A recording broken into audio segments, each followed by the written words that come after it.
jurídica daquilo, vai ficar faltando alguma coisa. E isso acontece a rodo.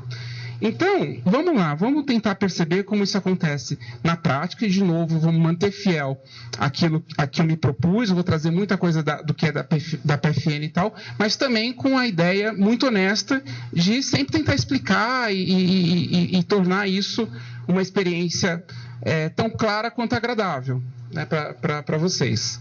Então, se eu falo, o velho morreu, não tem muito... Morrer é um verbo intransitivo, morreu. Não tem muito mais, não tem muito o que fabular nisso. Agora, se eu falo, velho morreu envenenado, aí eu posso perguntar, como assim? Onde? Quando?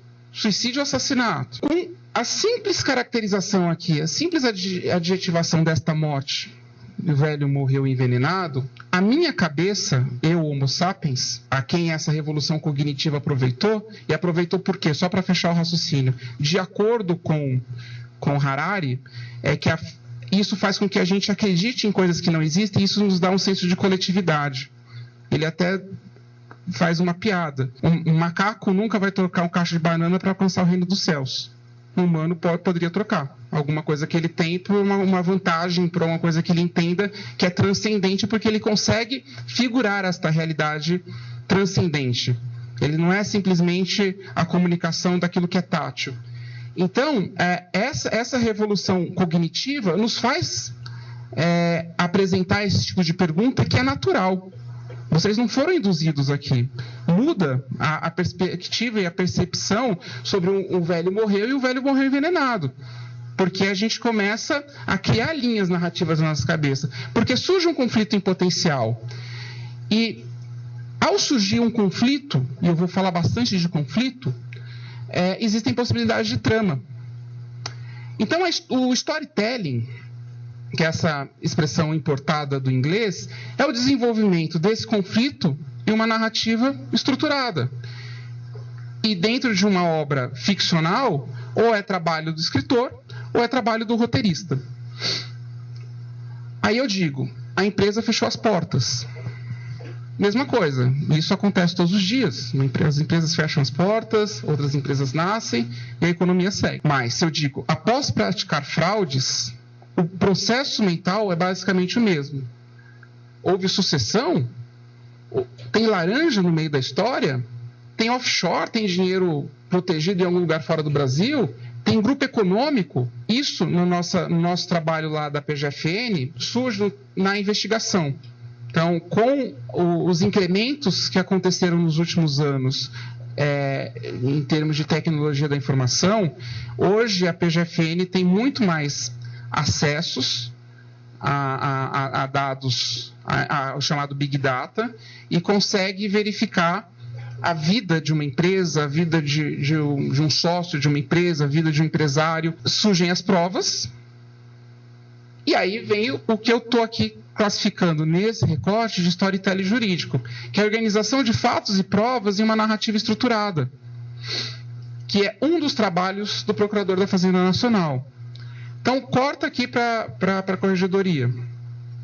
A gente pode pensar na mesma coisa. Se você faz uma diligência, percebe que tem coisas estranhas acontecendo numa determinada unidade, você vai descobrindo, daí você tem que organizar isso, né, numa visão bastante estruturada, e essa palavra é bastante importante, e organizada. O teu trabalho não é muito diferente desse do roteirista que eu falei lá atrás, do PFN que trabalha com investigação e cria uma hipótese sobre construção de grupo econômico, de sucessão tributária. A gente vai falar um pouquinho mais sobre isso, mas tá tudo mais ou menos na mesma chave. E tudo isso é o quê? Fato. A gente fala em investigação, a gente fala em fato. Então, eu defendo que há muito de escritor e roteirista no advogado, de maneira geral. O advogado de família, o advogado, entendeu? Ele é atravessado.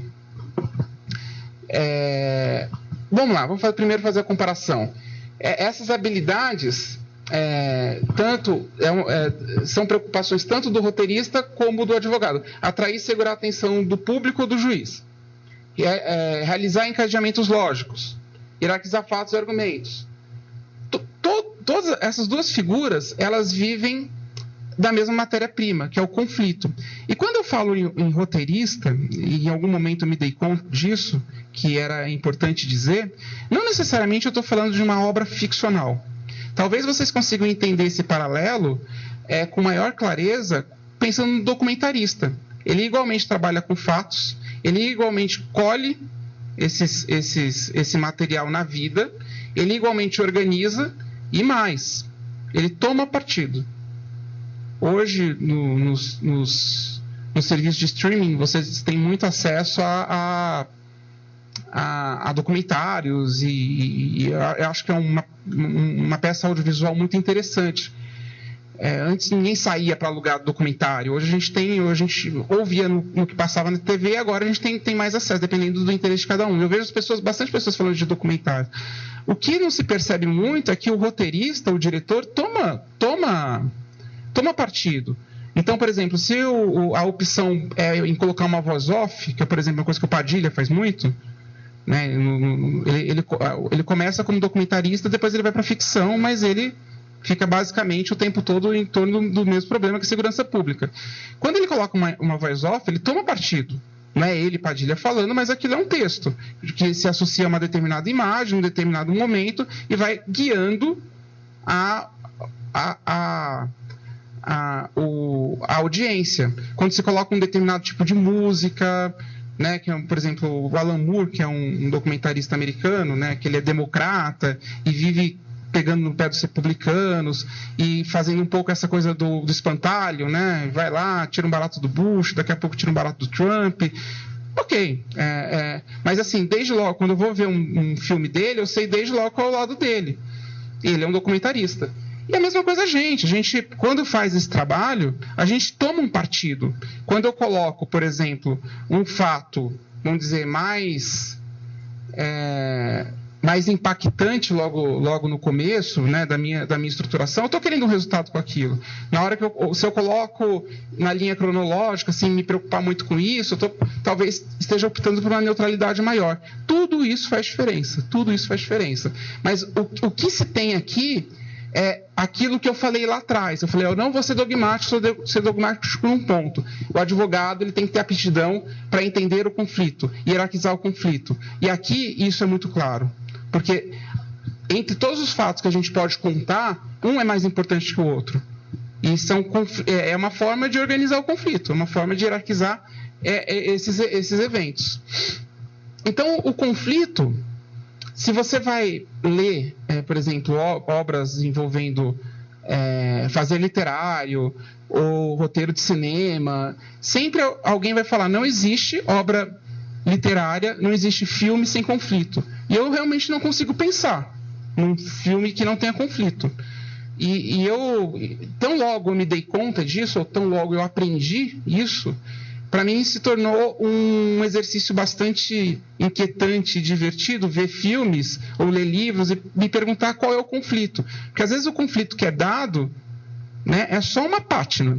Ele tem uma outra dimensão que um bom roteirista, um bom escritor, ele deixa ali na sombra, um pouco naquela história lá da teoria do iceberg do Henry. Ele não é o conflito, uma tragédia, eu perdi os pais, né? De repente tem outras coisas, outras dimensões sobre isso. E eu percebi que ao ficar com o radar melhor em relação a essas coisas, melhorou muito a minha percepção sobre a vida. Então, sei lá, às vezes algum colega pode ir lá falar comigo sobre um determinado processo, e eu vejo que ele já falou comigo, falou com um colega da sala ao lado, falou com outro colega. Ele não quer aquilo, ele não está me apresentando aquele conflito. Às vezes ele quer só uma atenção. E talvez eu, num primeiro momento, sabendo disso, seria mais impaciente, porque o cara já ouviu a resposta de 3 ou 4 e veio aqui. E agora, se eu crio uma hipótese de que o conflito que ele está me apresentando não é um conflito jurídico, é um conflito, às vezes, de uma atenção, que é uma atenção que naquele momento, se eu puder dar, eu vou dar, eu acho que eu posso ter uma postura talvez mais generosa. Claro, se eu perguntar para ele, você falou com um, com outro, comigo, é que você quer atenção, ele vai falar que não. Mas eu posso entender que o conflito é outro. O advogado, tanto consultivo quanto do contencioso, ele encaminha conflitos. E eu acho que ele vai ser tão bom quanto ele conseguir encaminhar, ele tiver uma leitura acertada desses conflitos. E da parte do escritor e do roteirista, ele organiza e estrutura esses conflitos a fim de que ele tenha, no final, uma obra ou literária ou uma obra audiovisual. E aqui que é a parte mais importante para mim, que um dos meios de racionalizar isso é o roteiro. Numa das várias obras que é possível pescar, eu tenho um autor brasileiro que chama Doc Comparato, que é uma coisa bem simples, que ele define roteiro como a forma escrita de qualquer projeto audiovisual. E entre as pessoas do meio, parece inconcebível qualquer obra audiovisual sem roteiro. Muito embora para a gente não seja concebível, para a gente não seja concebível uma obra, mesmo mais longa, assim, sei lá, uma dissertação de mestrado. Não vejo as pessoas discutindo a roteirização disso. Então, na roteirização, e aí eu vou passar bem rápido por isso, você tem uma ideia, primeiro, uma ideia inicial, depois você localiza o conflito, você vai achar os personagens para viverem esse conflito, você vai pensar numa ação dramática, que eles chamam de escaleta, um tempo dramático e tal, e você se divide em cenas, que para a gente é uma ideia muito intuitiva, porque está todo mundo exposto a isso o tempo todo, mas toda essa volta para dizer o quê? Que quem lê um roteiro, apenas pela estruturação, enxerga uma história. Isso é fundamental. Lá atrás, quando eu estava bolando isso, eu falei, eu vou levar um roteiro e depois passar o filme para as pessoas verem. Daí você vê bastante o seguinte, que no roteiro original, eu fui atrás daquele Pega Galinha lá, do Cidade de Deus, né? Que era uma cena de mais ou menos 2 minutos, tal. E aí eu fui ver o roteiro lá do Fernando Meirelles, era bem diferente. Aí, claro, não deu para colocar, mas a verdade é que se você consegue ler qualquer roteiro, você vê o filme, ainda que seja diferente. As decisões, às vezes de locação mudam, de quantidade de pessoas numa cena e tal, mas você consegue ver claramente um filme. Isso aqui eu vou voltar mais para frente. E, para mim, a realidade do contencioso tributário, que é na questão da fraude em primeiro lugar. Então, aqui eu estruturei a coisa da seguinte maneira. Feita essa apresentação inicial sobre o que é storytelling, tentar fazer uma transposição para a realidade da União nos litígios que ela tem na seara tributária. Então, eu dividi a União no polo ativo e a União no polo passivo. Tá? E eu vou me estender mais nessa segunda parte, que é o trabalho de montar uma história. E vocês procurem sempre se colocar na seguinte posição. Bom, eu vou fazer um relatório de PAD. Em algum grau, isso pode me ajudar. Na minha vida, eu vou ler um livro, eu vou ver um filme. Em algum grau, isso pode me ajudar. Porque é para além daquilo que você enxerga, é o que está atrás. Tá? Então, vou balizar aqui algumas coisas. Primeiro, que é a impressão de um leitor entediado. Sempre. Eu sou um leitor entediado. Então, isso me traz uma posição crítica em relação aos meus textos e em relação aos textos dos outros. Eu acho que aquela geleia sem medula e sem osso é muito, muito, muito comum. Acontece direto. Montar é mais difícil que desmontar. Então, eu respeito muito o trabalho dos colegas que atuam, por exemplo, montando grupo econômico. Aí aqui vai ser a oportunidade para a gente falar um pouco mais sobre o que são essas fraudes, como elas acontecem e tal. É realmente bastante insinuante, porque dificilmente você vai ter dois casos totalmente idênticos, muito embora eles possam ser bastante parecidos. O que eu tenho para dizer é relevante também para outras pessoas que, ainda que não escrevam, que não desenvolvam isso, sejam leitores entediados, que com contato, trabalhos que sejam fáticos, como pode ser um relatório de PAD, pode ser uma petição inicial de uma cautelar fiscal, como no meu caso, e outras tantas, isso te ajuda a entender melhor, a andar naquela bagunça. Então, eu queria primeiro estabelecer duas convenções aqui. A primeira é a seguinte: nós não vamos discutir enquadramento jurídico. Eu estou falando do contencioso tributário, mas se falasse, e eu teria que ter mais propriedade para fazer todas as afirmações sobre o PAD, eu não chegaria aqui para falar sobre a capitulação jurídica, eu iria falar sobre fatos. O que me interessa aqui, no meu plano, é só a causa de pedir remota. E dependendo de por onde você estudou na faculdade, tem processualistas que designam com outra denominação a mesma coisa. Então, para alguns, a causa de pedir remota, que para mim são os fatos, eles chamam de próxima. Mas o que eu quero que ficar bem claro aqui é que eu estou só discutindo a trama fática. A segunda convenção é a seguinte: não tem mágica. Tá? A história que você tem para contar tem que ser boa. O story sem telling sobrevive. Porque você pode ter um leitor generoso do outro lado que vai tentar montar o que você não conseguiu montar. Se o que você está dizendo for suficientemente relevante, ele vai construir na cabeça dele, apesar de uma eventual bagunça, o que aconteceu e vai fazer o julgamento dele. Só que o contrário não acontece.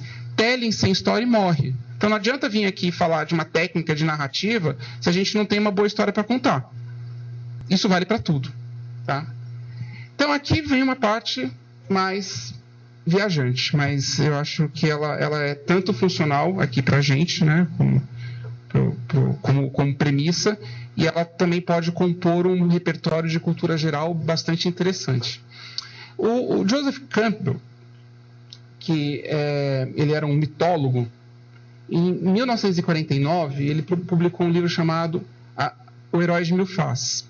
Resumindo a história, ele percebeu o seguinte: ele percebeu que, na estrutura, a história de Jesus não era muito diferente da de Moisés, que não era muito diferente da de Buda. E que, entre várias comunidades, vários povos que nunca tiveram contato, as histórias que se contavam em termos de mitologia, elas seguiam mais ou menos a mesma estrutura.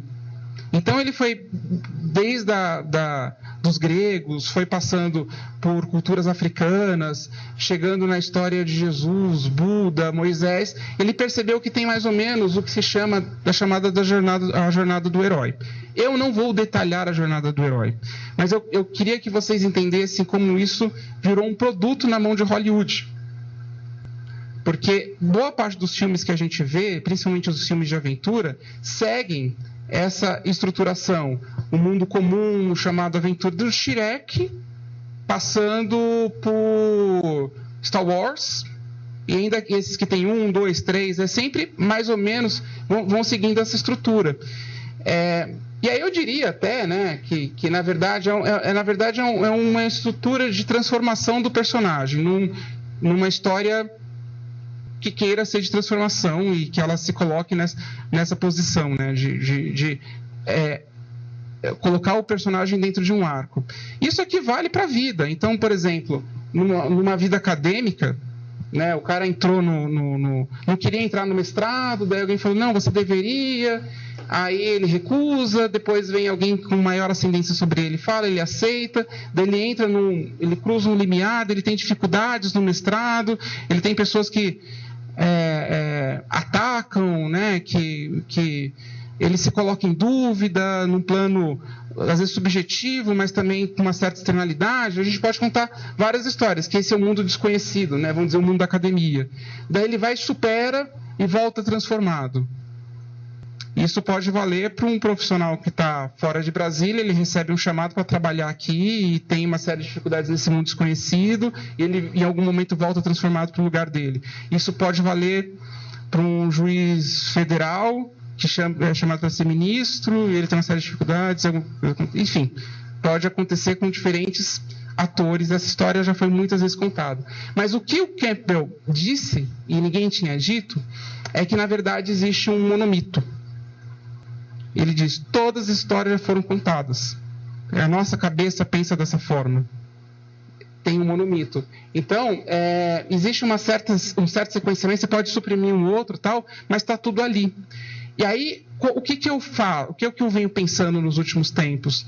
E talvez se eu tivesse, não sei se condição, interesse, paciência e tal, eu fico pensando, eu poderia escrever sobre isso, né? Mas ainda não chegou esse momento, não sei se vai chegar. Será que não tem uma monofraude no contexto do tributário? E é o que eu vejo, assim, por mais que a história varie, né, sempre tem um radical. O dinheiro saiu de um lugar e foi para outro. E quando você vai cobrar, aquela empresa já não existe mais. Né? A roteirização varia, mas se eu conseguir eventualmente entender mais ou menos essa monofraude, mais ou menos como ele entendeu o monomito, eu conseguiria interceptar isso melhor. Ou melhor, eu poderia contar essa história de uma maneira mais competente.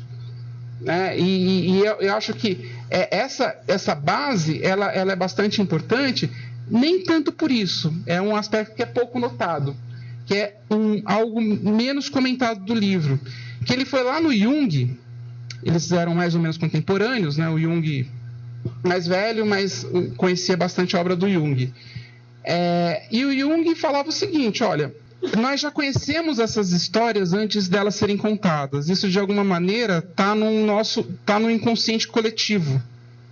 Entendeu? Você não precisa dar muita volta para entender. Então, tem determinados arquétipos sociais que estão na cultura, não estão no indivíduo. Isso é passado, às vezes, na história que se conta para um filho. Né? Todas as histórias elas estão, de alguma maneira, embebidas nisso. E o que isso tem a ver com, ou pode ter a ver com o que eu estou falando? Por que o juiz não lê aquela sua peça super legal de formação de grupo? Porque, na minha impressão, a minha opinião, ele já conhece boa parte das fraudes que nós narramos para eles. Né? Nós, na PFN, ou mesmo, quem quer que seja. Né? Vamos pensar, PAD, né? Um destinatário que tenha contato recorrente com o texto que vocês produzem, talvez ele tenha a mesma atitude, talvez ele não leia, porque ele acha que ele já conhece, de fato ele conhece, aquelas histórias já foram contadas, não daquele jeito, mas elas já foram contadas. Provavelmente aqui nesse meu mundo, né, existe um inconsciente coletivo nas varas de execução fiscal, por exemplo, porque os caras só trabalham com isso. Quando a PFN vai fazer um trabalho diferente, ela vai contar uma história diferente. É disso que se trata. Ela não vai chegar lá com uma caracterização jurídica tão nova. Ela vai contar uma história diferente, que no fundo não é tão diferente assim. No final das contas, ele quer saber, o juiz vai querer saber onde está o dinheiro e se as pessoas que a quem a gente está atribuindo responsabilidade, de fato, respondem ou pela fraude ou pelo tributo, por assim dizer. Então, já existe na cabeça desta figura, desse juiz, que é o meu norte aqui, arquétipos pré-definidos, arquétipos jurídicos. Então, o laranja, ele vai olhar para aquilo lá, isso aqui teve laranja? Tem uma empresa de fachada? Tem um sócio de fato? A mesma coisa, e eu não vou conseguir entrar com propriedade, mas eu tenho certeza, se eu passasse, sei lá, algum tempo olhando relatórios de PAD, eu ia encontrar determinados arquétipos. Né? Se é enriquecimento ilícito. Então, quem são os atores que envolvem um terceiro? Sempre vai ter um terceiro? Ou o cara fez isso sozinho? Eu não sei responder isso. Entendeu? Mas vamos concluir o seguinte: por exemplo, se houve eventualmente um pagamento de uma vantagem, você não vai conseguir figurar isso só do ponto de vista de quem recebeu. Provavelmente teve alguém que pagou. Então, para essa história, você tem que ter pelo menos 2 players: quem recebeu e quem pagou. Então, essas histórias já foram contadas. O que me cabe, na verdade, é fazer as perguntas certas. E saber desde logo que se eu contar uma história só de quem recebeu, talvez seja insuficiente do ponto de vista da verossimilhança. Para mostrar para alguém, um destinatário desse meu relatório, que eu tenho elementos para aplicar uma determinada sanção. Então, a coisa morre no fato. Ou morre na apuração. Ou não morre no direito. O direito está lá. É o que é. Agora, para contar essa história, uma história de uma vantagem ilícita de natureza econômica, tal, provavelmente você vai ter que ter um terceiro. Eu estou chutando. Vocês conversem aí com os botões de vocês, vejam se faz algum sentido. Mas, para mim, o que interessa é o seguinte: em algum momento, se a gente abrisse aqui uma roda e conversasse, a gente ia chegar numa certa convenção sobre a estrutura dessa história, uma estrutura básica desse tipo de ilícito. Como eu acho que eu consigo chegar numa estrutura básica no ilícito tributário. Porque eu sou exposto a ele, eu sei quando uma história está bem contada e eu sei quando ela tem buraco. E isso muda a minha condição. Se eu puder, por exemplo, contribuir para essa história e preenchê-la, e ela ficar mais linear e consistente, ótimo. Se eu não puder, eu vou tentar ganhar o caso com o que eu tenho. Mas desde logo eu já sei que aquilo ali é um buraco. Porque faltou na estrutura algo. Vejam, não é só um problema de escrita. Não sei se me faço entender, mas é um problema de percepção da estrutura, da história que eu estou disposto a contar. Então, aqui eu trouxe um exemplo, e eu acho que talvez, ainda que vocês não estejam tão expostos a isso, eu acho que vale a pena mencionar. Eu tirei isso aqui de uma decisão aleatória numa execução fiscal. Qual é o meu ponto aqui? Os juízes já sabem do troço antes da gente falar. Então, por exemplo, aqui é uma juíza, ela fala: muitas vezes o abuso de direito revela-se na paralisação das atividades sociais da empresa devedora, sem encerramento regular, com a criação de outras empresas pelos mesmos sócios, por seus familiares ou subordinados, mantido o ramo de atividade com transferência de recursos humanos e materiais. Em alguns casos, constatando-se sede comum e confusão patrimonial. Então, muitas vezes, em alguns casos, a construção de uma nova empresa ou transferência de recursos e negócios para empresas já existentes se dá com desvio de finalidade, na tentativa dos sócios se esquivarem dos encargos tributários pretéritos. Com efeito, a análise detida dos elementos aportados aos autos e férias daí entra no caso. Isso aqui é um inconsciente coletivo daquele espaço. Eles estão mais ou menos acostumados com isso. É isso que eles vão procurar na minha história, que eu tiver para contar. O que me é demandado, na verdade, é uma competência para contar essa história.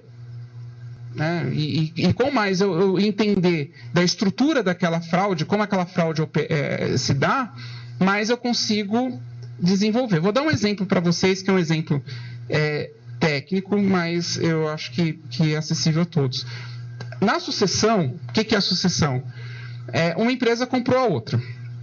Então, o que o CTN fala de maneira geral? Ele fala que se a empresa que foi sucedida continuar na mesma atividade, essa responsabilidade de quem comprou é supletiva. Só se essa empresa não pagar o tributo, quem comprou vai pagar. Certo? Aí fala o seguinte: para a responsabilidade integral, se a empresa que foi comprada encerrar as atividades, quem comprou paga tudo, paga todos os tributos pretéritos. Tá? Aí, na semana passada mesmo, me chegou um caso que era de sucessão.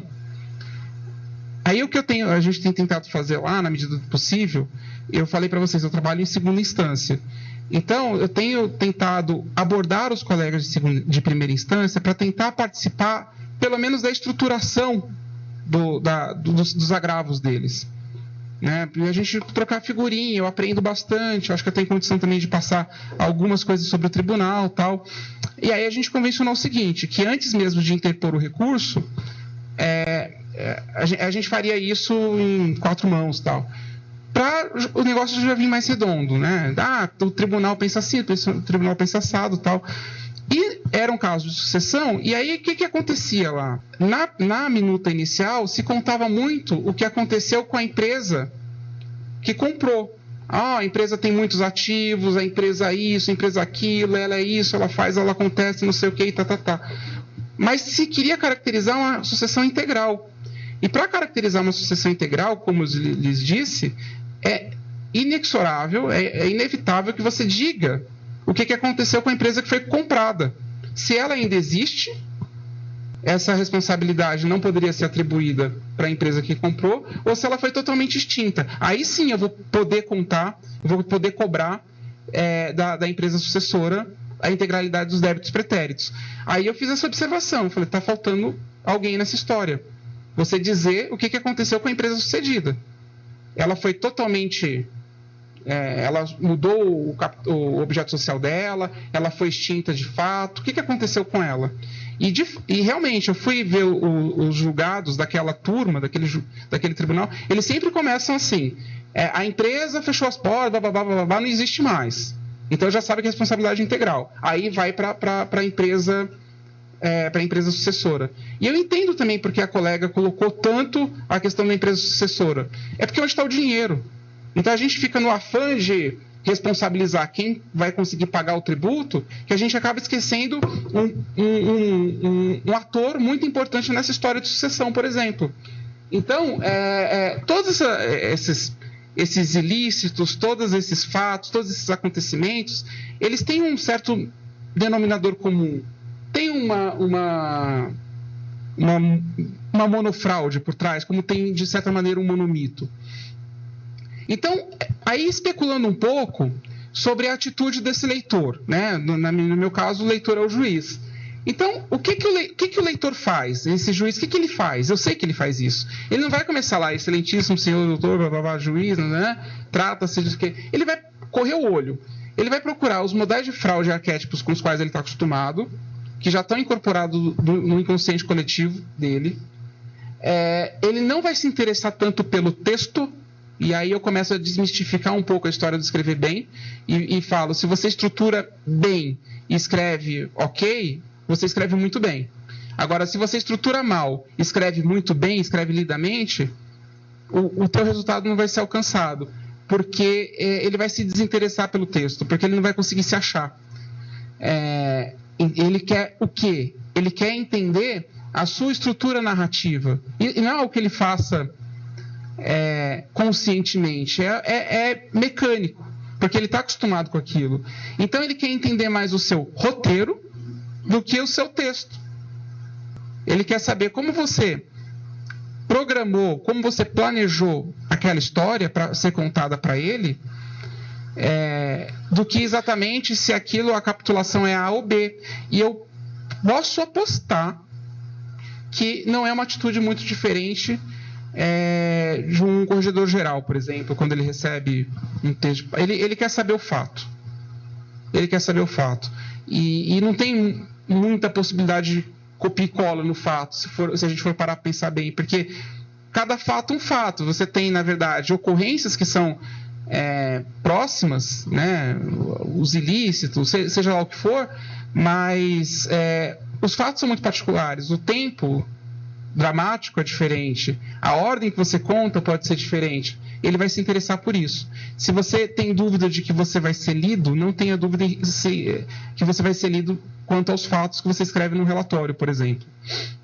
Então, em certa medida, e aí eu não estou discutindo o número de páginas, tipificação e tal, mas a questão é, se você consegue ser claro na estruturação dos fatos que você conta, provavelmente seu texto vai ser muito bem apreciado.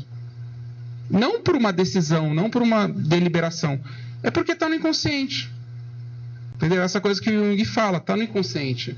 Então, eu vou dar aqui um exemplo lá de um trabalho de formação de grupo, lá, de grupo econômico.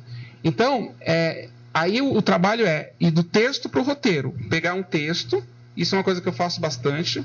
Tá? Para eu entender a fraude, eu quero entender qual é o roteiro, como o colega, na primeira instância, estruturou aquilo, para eu poder saber se aquilo faz sentido ou não faz sentido.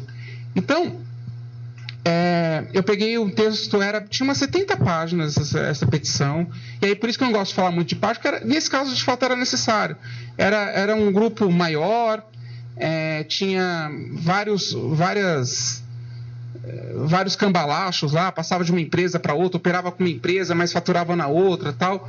Mas aí o que eu tenho um ponto aqui. Meu ponto olhando aqui mais ou menos a estrutura da petição da colega, eu conseguia, sem ler as 70 páginas, saber o que aconteceu num texto longo, né? Então, ela fez um resumo, ela começou optando por contar o que aconteceu na execução fiscal, que eu acho uma prática bastante recomendável.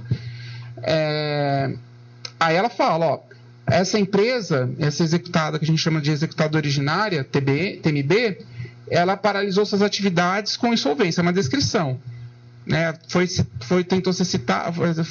tentou-se fazer a citação, voltou, houve a constatação de que a empresa não existia mais e ela deve aqui 150 milhões. Só que é o seguinte, a gente descobriu que tem um grupo empresarial por trás. E por que eu estou afirmando isso? Né, ela falando. Porque tem empresas que atuam no mesmo ramo de atuação, que funcionam no mesmo ramo de atuação da empresa anterior, e há uma linha sucessória.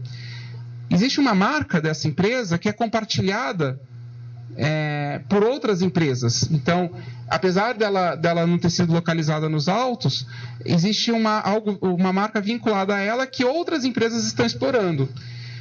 Tem, então, um indício de confusão patrimonial. Também outro indício de confusão patrimonial é que os recursos financeiros transitam, e isso é o trabalho de investigação, entre CNPJs do mesmo grupo, às vezes até CPFs do mesmo grupo.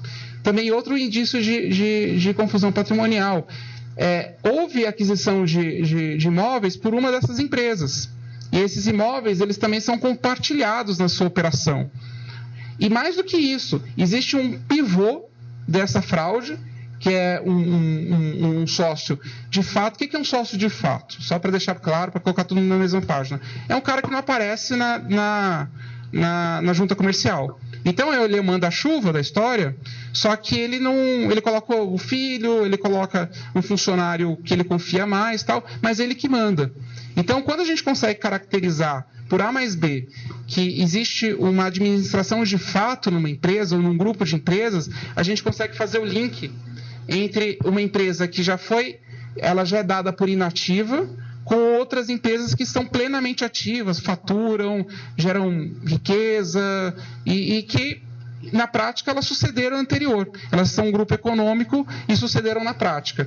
E esse cara aqui era um sócio de fato. E ela ainda constata duas coisas. Existe coincidência de endereços e também houve um trânsito de empregados. Os nossos sistemas indicam, né, isso. Então, saiu da empresa A e foi para a empresa B. E essa empresa B é uma empresa ativa. E aí você consegue fazer uma articulação mostrando que quem administra essa empresa B é esse sócio de fato. Ponto, você tem um grupo econômico. E aí qual que é a operação final? A operação final é trazer estas empresas ou essas pessoas para a execução fiscal, de modo que elas sejam responsabilizadas por aquele tributo que foi deixado para trás. Esse é o nosso trabalho. Resumidamente é isso. Então aqui, numa peça de 70 páginas, eu consegui entender o que aconteceu. Eu entendi quais são os elementos. Então, o que acontece? Aqui eu trouxe um bom exemplo. E eu teria talvez mais exemplos ruins do que exemplos bons para trazer.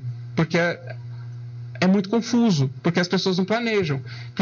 É a minha primeira constatação. Planejamos pouco e mal. Porque a gente não atrela o trabalho de planejar ao trabalho de escrever. A gente aprendeu a escrever errado. Acho que colocando em português bem claro é isso. A gente escrever muito mais do que um gesto mecânico, muito mais do que um gesto de inspiração, muito mais do que usar a palavra bonita e muito mais até do que você ter um repertório argumentativo bom. Nada disso adianta se as coisas estão deslocadas, se elas estão fora do lugar. E se você não tem uma projeção sobre isso. Daí, mesmo quando planejamos, a estrutura não costuma ser clara para quem lê.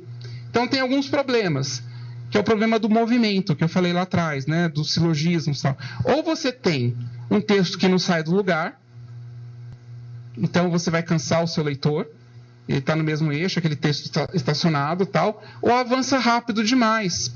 E o texto que avança rápido demais, ele deixa buracos em alguns casos. Eu posso falar tranquilamente de qualquer relatório de página. Você vai fazendo uma construção, de repente você pula e começa a acelerar muito. Um leitor mais atento pode colocar aquilo em suspeição, mas espera aí, faltou algum ponto a ser investigado aqui, alguma coisa do tipo. Né? Então, os efeitos no leitor, de maneira geral, e aí eu não estou falando só do texto, eu estou falando rigorosamente da estrutura. Quando ele não consegue enxergar a estrutura, ele tem mais dificuldade para achar um fio condutor e se manter nele. Né? Onde eu entro? Onde eu seguro isso aqui? Qual que é o fio condutor desses fatos que foram descritos no relatório num processo administrativo disciplinar, né? Entre várias coisas, o que realmente aconteceu? O que está pegando aqui? Qual é o fio condutor? Ainda que ele saiba onde você vai chegar, ou seja, você, no nosso caso, a gente vai chegar, olha, eu quero responsabilizar as empresas A, B e C, os sócios D, F, que todo mundo para o polo passivo. Isso ele sabe desde logo. Só que o que ele não sabe é como eu vou chegar nessa conclusão. Porque ele não conseguiu enxergar na estrutura. E ele se perde em meio de nomes, fatos, documentos. É a tal da geleia, né? Aquela coisa gosmenta que falta medula e falta osso para organizá-la. Por quê? Faltou planejamento. Então vamos tentar racionalizar isso. Aí voltando de novo para um filme de sessão da tarde. Qualquer filme de sessão da tarde segue mais ou menos essa estrutura.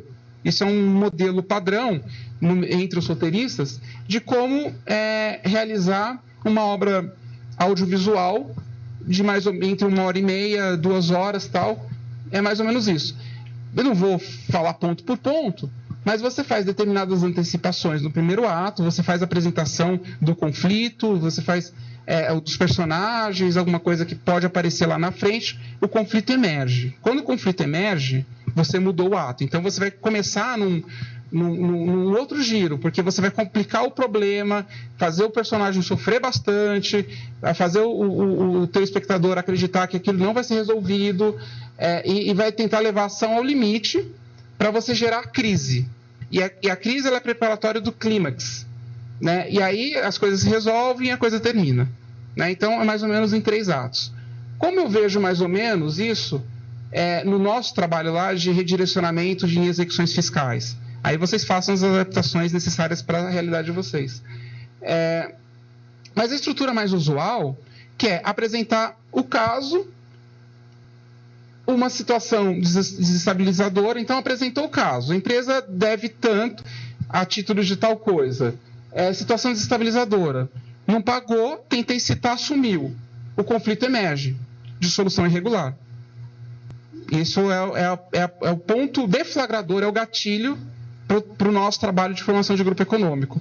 Porque se a dissolução é regular, ela necessariamente tem que pagar os tributos pendentes. Então, o que muitos empresários fazem é simplesmente fecharem as portas da empresa e sumir. Né? Então, essa dissolução é irregular. Nesse segundo bloco, que aparece todo o problema da trama. Então, aqui você vai complicar o problema. Olha,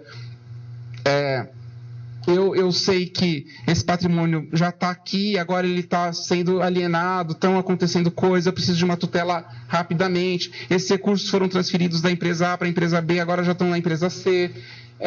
As atividades, as atividades elas são executadas por essa, mas quem emite a nota fiscal é a outra. E os caras fazem de tudo, vocês não têm ideia, os caras fazem de tudo. Então ele fatura por uma, opera por outra, coloca o patrimônio numa terceira, coloca filho, coloca avô, coloca... É um tentáculo. E é muito difícil contar essa história. E é aqui que a coisa pega, como eu vou mostrar mais para frente, logo. Né? Então existem empresas interpostas, tem laranja, tem blindagem patrimonial. E aqui, para caracterizar o quê? A confusão patrimonial. E para dizer, olha, houve sucessão. E o terceiro bloco, que é aquilo que eu não vou tratar, que é a parte jurídica. Então, que nome eu dou para isso? Isso aqui é uma sucessão patrimonial, é uma sucessão empresarial, isso aqui é uma incorporação, isso aqui é uma responsabilização de sócio pessoa física, é um pouco de tudo. O que é isso, né? E aí talvez seja a parte que o juiz não lê, porque ele, na verdade, vai tirar a opinião dele sobre o enquadramento jurídico com aquilo que ele entender sobre os fatos. Aquela história do Iura Novit Curia, né? O juiz sabe o direito, eu acho que aqui fala bem alto. Não que a gente tenha que lidar com desleixo e pouca atenção para a parte do direito, muito pelo contrário, mas a gente tem que saber que não é exatamente a parte, na minha opinião, e esse é o trabalho que eu venho fazendo na instituição, que não é o mais importante, porque se você faz todo o enquadramento jurídico correto, mas se você não convenceu quanto aos fatos, se você não soube contar a história, ou se a sua história ficou excessivamente lacunosa, não adianta. Então, dá o exemplo lá que eu citei, né, da sucessão, é o artigo 133 do Código Tributário Nacional. Aí a minha sugestão para os colegas foi justamente essa. Eu falei, você contou toda a história, está muito clara, tal, só que na parte do direito, seja mais claro que a empresa que era devedora original sumiu, que ela desapareceu, que ela encerrou suas atividades, porque daí a gente consegue caracterizar a responsabilidade integral. Porque do jeito que está, o desembargador pode ficar em dúvida. Tudo bem, eu entendi que é sucessão, só que a sucessão ela é integral ou ela é supletiva? Porque aí teria uma ordem de cobrança, né? Eu vou primeiro cobrar o resquício de uma empresa, não consigo pagar, daí eu vou cobrar a sucessora. Agora, se eu falo desde logo e demonstro que a empresa não existe mais, eu vou direto para a sucessora. Isso é importante. Então, vamos tentar ver na estrutura da petição da colega, que é claro, eu adaptei, né, para trazer, até para caber no slide. Então, ela usa mais ou menos isso. O primeiro bloco, ela tem a apresentação, a apresentação, um breve resumo, situação desestabilizadora, que ela conta a situação da execução, né, que tentou citar e não conseguiu, e o conflito emerge, que as atividades estão paralisadas e que há um quadro de insolvência. Aqui vem o segundo bloco, que é a complicação, a deterioração, a crise, está tudo aqui, tudo aquilo que eu falei, a confusão patrimonial, tudo que os caras fizeram, toda a urdidura de fatos, para tentar confundir a fiscalização, para responsabilizar empresas que não têm patrimônio dentro do grupo deles, esconder dinheiro e tal, está tudo aqui. Aqui que a coisa pega. E a terceira parte, a parte jurídica, né? Que é a causa de pedir próxima, né? O enquadramento jurídico, que é aquela segunda convenção, que é, melhor, a primeira convenção, que eu não vou falar sobre isso, e é uma observação que é bastante própria lá na PFN, porque daí eu percebi que se eu abrisse muito espaço para tratar disso, a gente ia cair no ponto de sempre, que era ficar discutindo direito. Será que é sucessão? Será que é incorporação? Não é o que me interessa. O que me interessa aqui são os fatos. Então, vamos tentar aumentar o zoom aqui. O primeiro bloco, tentar fazer um esforço de antecipação. Né? Eu acho que quando elas são bem encaixadas, essas antecipações funcionam. Eu não sei exatamente como verbalizar isso no relatório de PAD, mas eu quero crer que vocês conseguem figurar, de repente, pensem nos casos mais complexos, que de repente, se você faz um ou dois parágrafos antecipando, aconteceu isso, você já colocou o teu leitor num outro modo. Eu falo aqui que o juiz não quer suspense. Né? Então, às vezes eu vejo gente tentando segurar muito a narrativa, né? Dizer que aconteceu, eu falei, não, solta logo, porque você coloca o teu leitor num outro modo, que é o modo check. Ele já entende desde logo o que você quer fazer. Você quer responsabilizar por tal premissa. Houve sucessão. Tá bom. Agora eu vou me expor a esse texto, eu, juiz, vou me expor a esse texto, para ver se o que você prometeu, vou dar os checks, se é isso mesmo, ou se não está muito bem contada essa história. É bom que tenha capacidade de síntese. Mas né, também você vai fazer uma introdução que vai te pegar lá não sei quantas páginas, também perde o sentido. Então, às vezes, você faz essa antecipação, né, para tentar amainar um pouco a ansiedade do seu leitor, e você acaba gerando um efeito contrário. Você acaba entediando mais porque você vai tornar a sua peça, o seu trabalho mais extenso. Então, você tem que saber o que decidir nesses casos. Eu volto no ponto de que, quanto mais você for óbvio na estruturação, mais o seu leitor vai interagir com o seu texto. Esse leitor entediado, esse leitor que acha que já conhece, o que acha não, acho que ele de fato já conhece o que você vai falar, mas ele só quer entender as particularidades do caso. Eu acho que dá para pôr nesses termos. Então, na ficção, a gente fala o seguinte, olha, um escritor muito habilidoso, um escritor habilidoso, dentro daquela proposta da suspensão da descrença, ele consegue esconder as costuras da história. Você lê e acredita naquilo, sem ficar pensando muito, será que é isso mesmo? Ah, tá, por isso que ele fez isso. A coisa vai naturalmente. Eu diria que aqui é o contrário. Quanto mais você expuser a costura do seu texto longo, do seu texto mais complexo, que envolve fatos mais instigantes e que exigem maior mentalização, melhor. Considerando todo esse caminho que eu tracei. O teu leitor sabe mais ou menos o que você quer dizer, ele só quer entender as particularidades. Então, uma coisa que eu achei engraçada quando eu li, o Hélio Schwartzman, que escreve na Folha, ele estava citando o texto, estava falando alguma coisa sobre texto acadêmico, que texto acadêmico é chato e tal, e ele cita esse Jonathan Wolff, que eu nunca li, mas ele atribui a esse Jonathan Wolff a seguinte fala, tentando descrever o que é um texto acadêmico. Neste livro mostrarei que fui mordomo. É mais ou menos isso. Nesta peça mostrarei que tem grupo econômico. Neste relatório de PAGE mostrarei que houve, sei lá, desvios. Eu não sei nem como nominar isso, mas vocês sabem.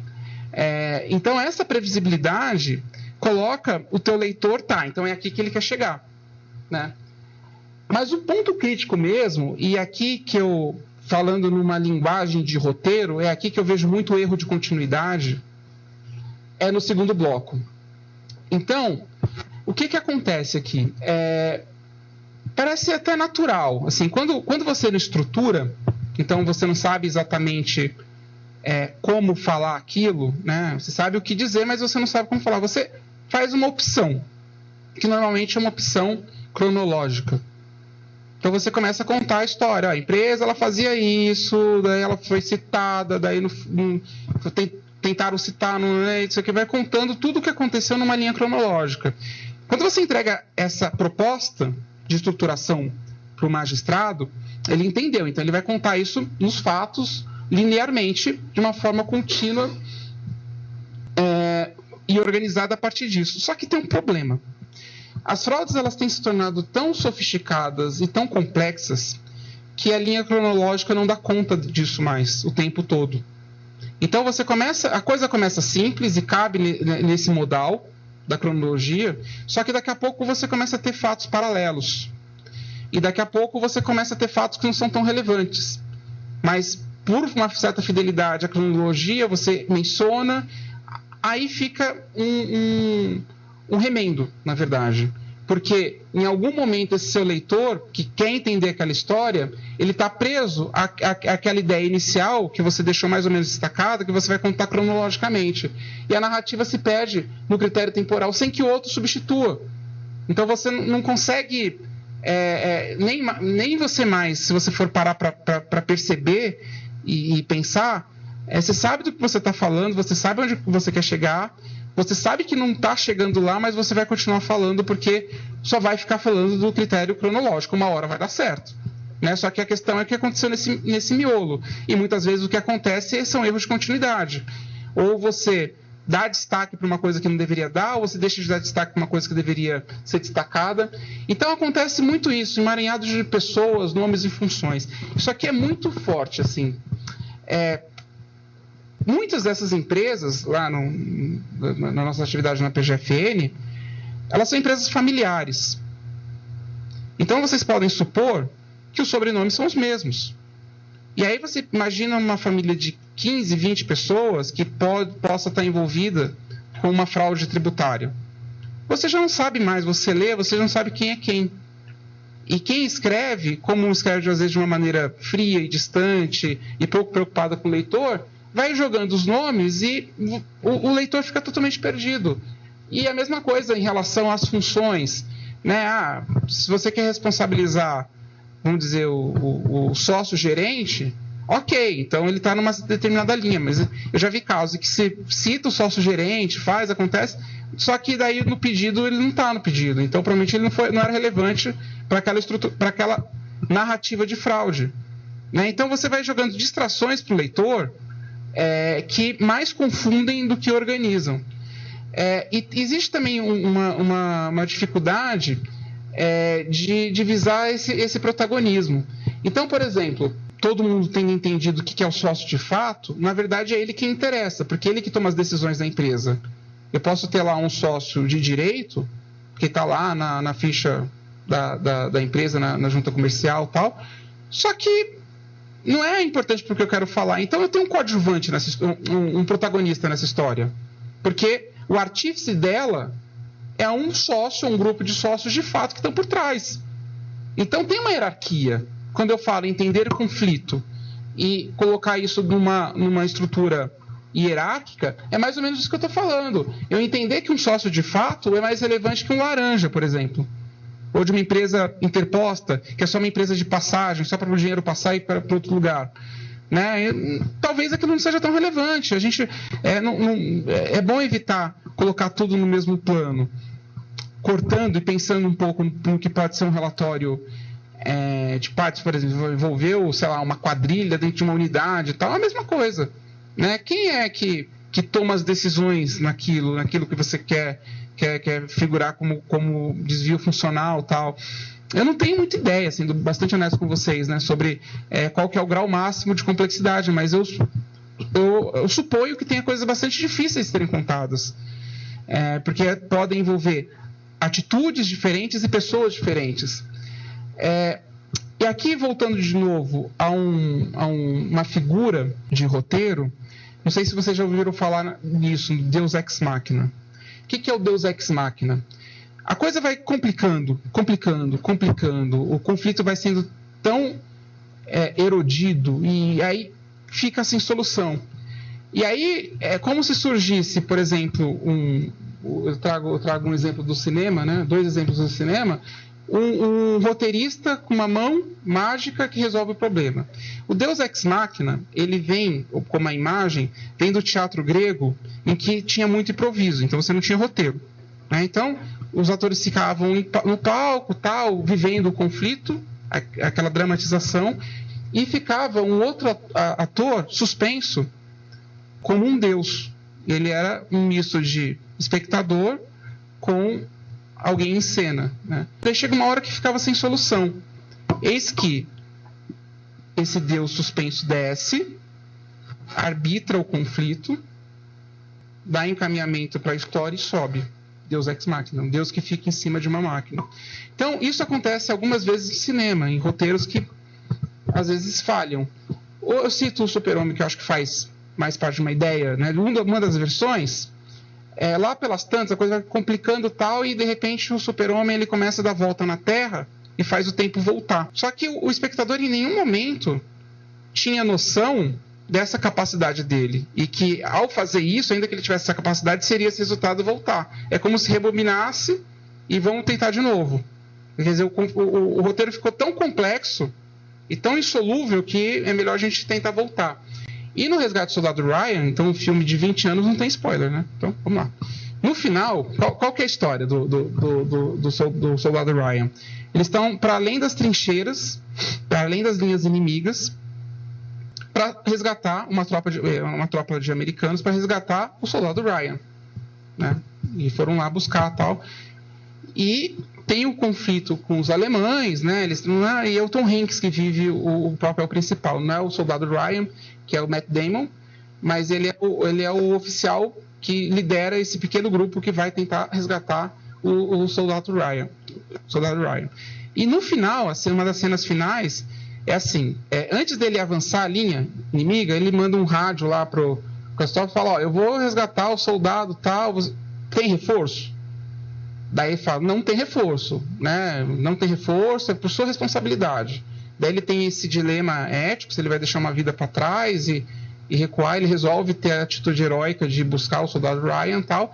E a cena final, né, quando metade da tropa dele já morreu, só tá ele lá, vem um alemão, tá mirando para atirar nele, ele tá totalmente desarmado, e aparece quem? As tropas americanas salvando o caso Tom Hanks. É uma solução Deus Ex Machina, né? Porque já tinha informação de que não, você tem que fazer tanta concessão para o roteiro se manter em pé. É possível que isso aconteça, houve algum equívoco, tal, mas o roteiro também não explica. E como isso acontece no nosso mundo, na vida real?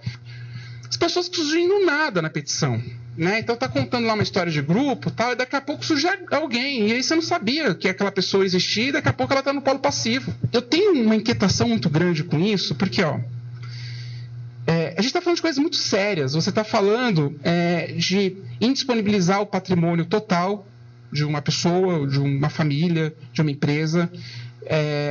A gente está falando de redirecionar uma execução fiscal, de ter risco de penhora, né, de ter risco de crédito e tal. Então, são coisas muito sérias. E eu fico muito preocupado como a PFN lida com isso no dia a dia.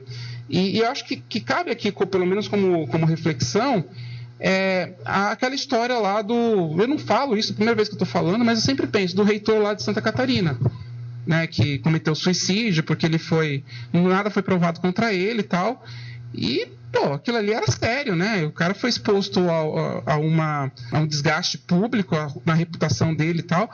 E eu acho que, não que necessariamente a gente tem que tirar o pé, vamos para cima, tem a fraude, vamos para cima. Mas, às vezes, a inconsistência da nossa alegação está na nossa história, na nossa dificuldade de contar uma história. Se surge alguém do nada, de duas uma, ou esse cara não tem nada a ver, ou tem um problema de laços na minha história. Simples assim. Então, é muito comum, inclusive, acontecer.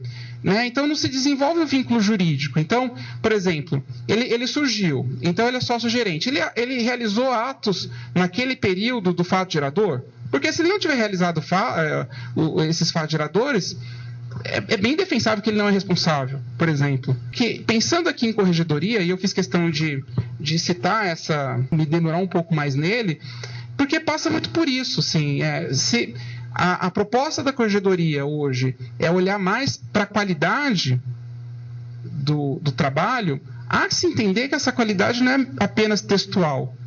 E olha que eu vim aqui falar de escrita. Por isso que eu falo, tem outras dimensões. Se o negócio é mal estruturado, você cai nesse tipo de gafe. Gafe é para dizer o mínimo, porque existem consequências. E essas consequências são sérias. Imediatamente, não falando imediatamente, é uma certa perda de credibilidade dos nossos pedidos. Porque se você vai lá, fala, faz, acontece, sei o quê, e você responsabiliza alguém em relação a quem você nem desenvolve uma ideia de responsabilidade, isso a gente de fato tem que fazer, né? É um problema. Aí a peça tá ajambrada, tá bem escrita, não é prolixa, não. Tá tudo no roteiro. Mas do ponto de vista da estruturação, tem um problema muito sério. Não que não haja a responsabilidade, mas às vezes pode ser um trabalho preguiçoso. Acho que a palavra é essa, né? Às vezes pode ser um trabalho preguiçoso. Então, às vezes faltam as conexões necessárias para atrelar uma coisa a outra. E isso eu entendo que é sério, pensando como sociedade civil. Eu acho que a gente tem que ser, se a gente vende hoje a ideia de seletividade, a gente escolhe melhor os casos, tal, a mesma lógica, entendeu? Eu vou atacar aquilo que eu consigo provar, e eu tenho elementos, é claro, né? Tem coisas que são disputáveis, e a maioria das coisas são disputáveis. Não é bem assim, veja bem, ok, mas tem coisas que nem a gente faz nosso dever de casa, e na forma de contar a história aparece. E pouca gente fala disso. Falam o quê? Não, faltou a capitulação jurídica, não sei o quê, podia ser sócio, podia ser isso, podia ser aquilo, tal. Eu entendo que não. Eu entendo que faltou a história. Faltou o ilícito, o desvio. Porque a capitulação jurídica, no limite, quem dá é o juiz. Se você tem dúvida se o cara era sócio isso, se o cara era diretor, se o cara... Conta o que ele fez, né? Sem ser essa figura que surge do nada como um deus ex machina. Então ele ou simplesmente assim. Isso também eu vejo bastante acontecer bastante. Ele é responsável porque ele está com o patrimônio todo da empresa e não sei o que. Essa é uma abordagem juridicamente possível, totalmente possível. Só que é outra, não é uma responsabilidade tributária. Eu estou cada vez mais convencido que é uma responsabilidade patrimonial.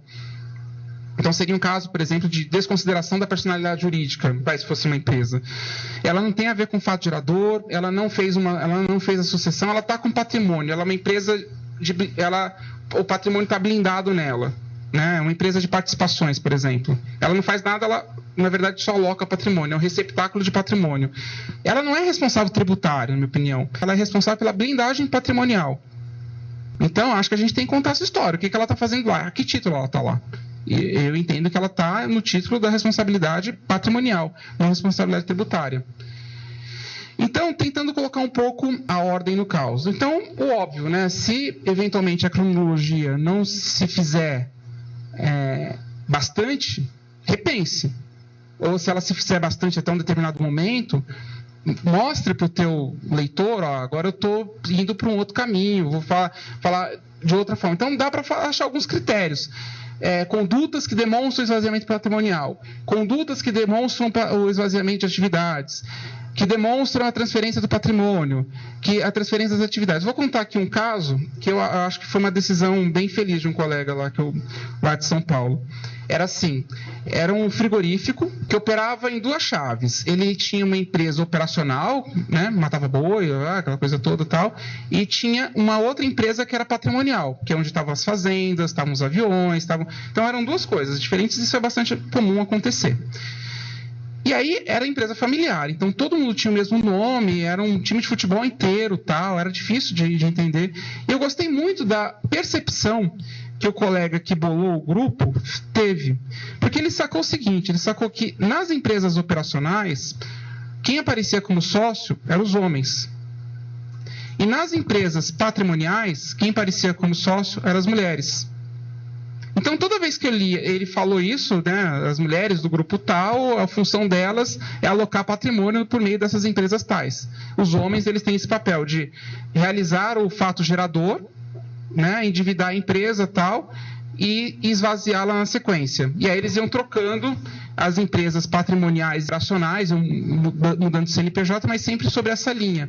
Aí toda vez que eu olhava um nome de mulher na petição, então isso aqui é patrimonial. Quando eu olhava um nome de homem, eu sabia que aquilo ali era operação. E aí eu fui montando, era fácil montar. Foi um critério do colega. E vejam como isso não é à toa. Se aconteceu algo nos últimos anos em termos de repercussão institucional, quem soube capitalizar isso muito bem foi o Ministério Público Federal. E eles fizeram isso, começaram a fazer isso lá no Mensalão e depois na Lava Jato.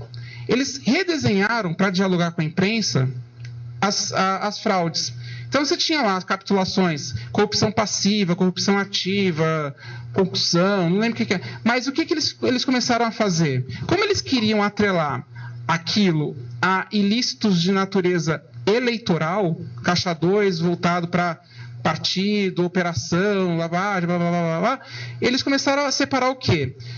O grupo empresarial e o grupo político. Ao invés de nominar pelos tipos penais, você sabia que quando era o Odebrecht, qual era a função do Odebrecht? Era pagar alguma coisa em favor de alguém, de um grupo dos políticos. E você sabia desde logo que o foco da operação era o grupo político, né? Que você queria, na verdade, enquadrar esse grupo político. Isso não está no Código Penal.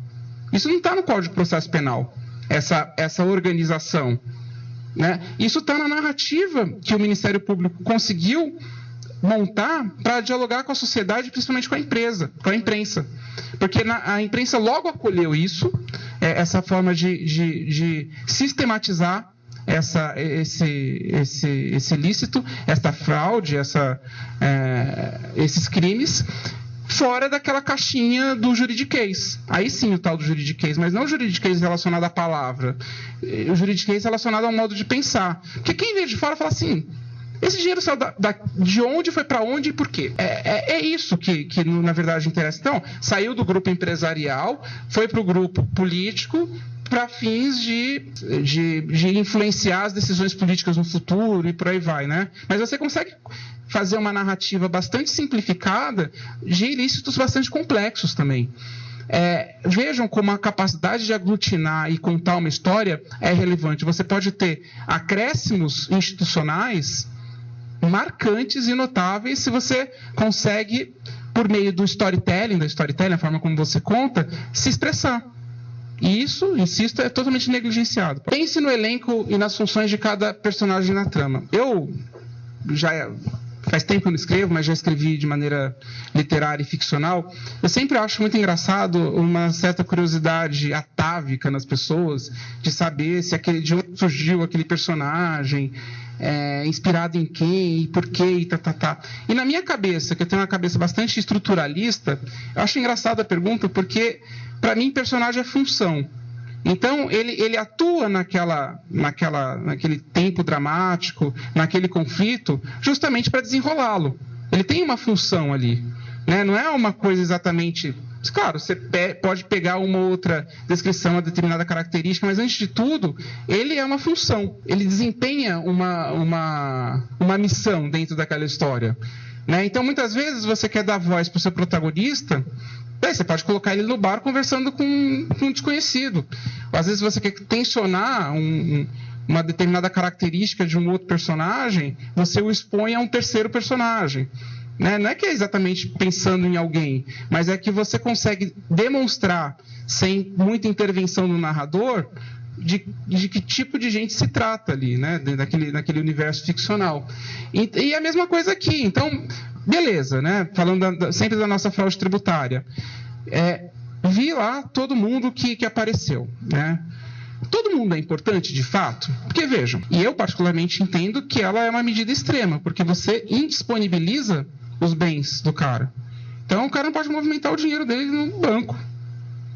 Né? Ele não pode, eventualmente, sei lá, teve câncer, ele vai ter que bater lá no juiz, tenho aqui, estou com câncer, preciso me tratar, e não sei o quê. É realmente uma situação muito difícil e entendo que extrema. Pois bem, como isso chega normalmente na Procuradoria da Fazenda? Tem a parte das investigações que a gente mesmo desenvolve, né, que vai por tirocínio. Tem aquele setor que está estranho, vamos tentar investigar, ver o que é e acha coisa e vai para cima. Mas também tem o trabalho da Receita Federal. E ela faz isso por meio de um dossiê. Ela fala, esse cara está com nível de endividamento tal, ele tem um patrimônio tal e corre-se o risco dele eventualmente não pagar quando esse crédito se tornar definitivo.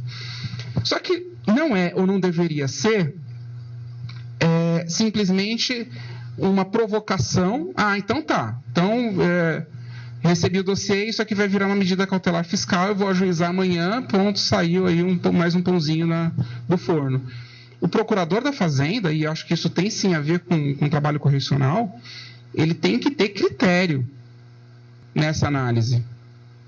Porque, às vezes, você gera um resultado contrário do que você imaginou. Porque, às vezes, você pode ter lá 20 pessoas envolvidas, que a Receita Federal arrola, né? Só que aí você vai ver, metade delas é laranja. E se eu estou preocupado na medida cautelar fiscal, isso é uma opinião minha, né? Mas se eu estou preocupado na cautelar fiscal em indisponibilizar bens, acho que o critério mais relevante é atacar quem são os titulares desses bens. O laranja, ele às vezes é só a passagem. Por quê? Vejam o caminho. Vem da Receita, ela faz lá uma descrição objetiva e fala, tem coisa errada. Chega lá no procurador da Fazenda, né? Ele tem o poder de falar, olha, eu vou ajuizar em relação, você está me indicando 20, eu vou ajuizar em relação a 5, onde estão os patrimônios, está o acervo patrimonial.